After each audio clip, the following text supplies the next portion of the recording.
وعند الله للأتقياء مزيد. C'est des attaques à longueur de journée. Alhamdulillah wahda wa salatu wa salam ala man la nabiyya ba'da. يقول الله سبحانه وتعالى بعد أعوذ بالله من الشيطان الرجيم يا بني أقم الصلاة وأمر بالمعروف وانهى عن المنكر واصبر على ما أصابك إن ذلك من عزم الأمور ويقول النبي صلى الله عليه وسلم يا بني إني سأعلمك كلمات احفظ الله يحفظك أو كما قال صلى الله عليه وسلم. Ali radhiyallahu anhu, dans une parole connue de lui, il dit il n'y a rien qui se passe dans le visible sans que cela n'ait été décidé dans l'invisible, c'est-à-dire auprès d'Allah subhanahu wa ta'ala. Il y a beaucoup de choses que l'on voit et encore plus que l'on ne voit pas. Allah dit وَمَا أُوتِيتُم مِّنَ الْعِلْمِ إِلَّا قَلِيلًا. Vous n'avez obtenu de la science que très peu. C'est-à-dire que toutes les sciences humaines réunies, elles sont peu par rapport à tout ce qui existe. Et cela est une miséricorde de la part d'Allah subhanahu wa ta'ala.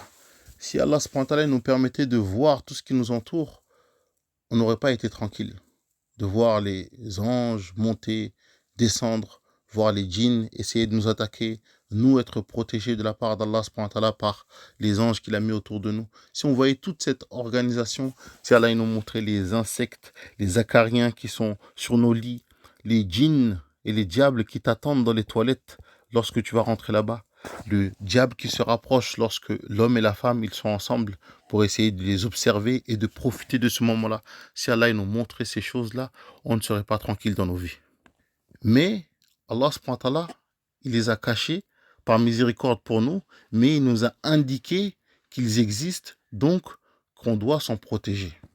Avant de te mettre sur ton lit, tu dois les poussiéter en disant A'udhu bi kalimatillahi tammati min sharri ma khalaq 3 fois. Il se peut que un djinn soit allongé là-bas et qu'il n'attende que le fait que tu t'allonges pour te serrer dans ses bras et passer la nuit avec toi ou t'étrangler.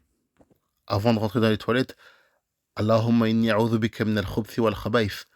Un shaitan peut être là-bas parce qu'ils aiment les endroits de saleté, les endroits humides, les endroits où il y a de la nudité, pour pouvoir profiter d'entrer ou nuire à la personne dans cet endroit-là.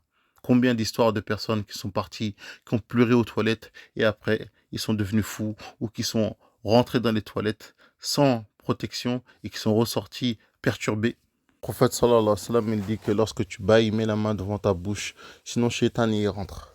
Donc tout autour de nous, il y a beaucoup d'interactions avec le monde de l'invisible. C'est une guerre d'énergie et de vibrations qui est livrée dans l'invisible. Surtout pour les dernières générations, la génération Z. Des messages subliminaux à travers les dessins animés, les films d'horreur, les jeux vidéo, les réseaux sociaux et les influenceurs. Pour les égarer, pour les amener vers les péchés, pour les désorienter. Surtout lorsque ces enfants sont issus de parents pratiquants.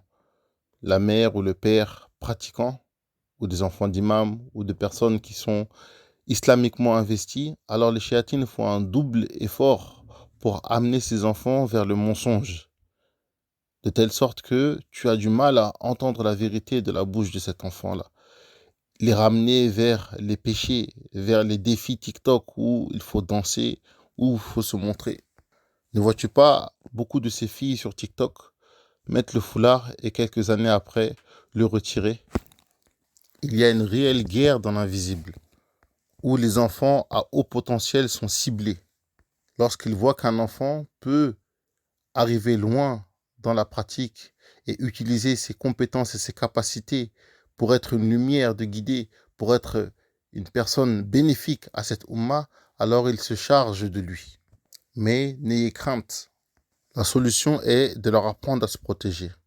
La deuxième solution est d'avoir une ambiance forte à la maison, une ambiance spirituelle forte, une ambiance amicale forte, une ambiance familiale forte, de telle sorte que lorsque l'enfant il rentre à la maison, tout le mal qu'il a appris à travers toutes les institutions et les fréquentations, à travers la maison, l'ambiance qu'il y a dans la maison, tout ce mal-là, il va être lavé.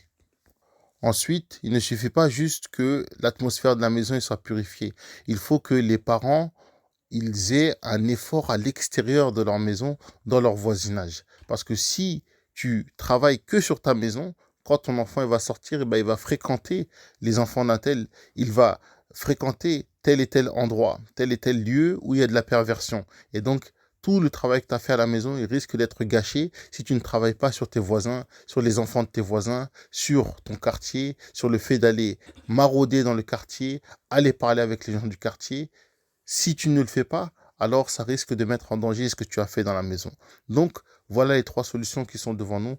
Qu'Allah SWT nous facilite, qui préserve nos enfants, qui nous préserve à nous aussi. Assalamu alaikum wa rahmatullahi wa barakatuh.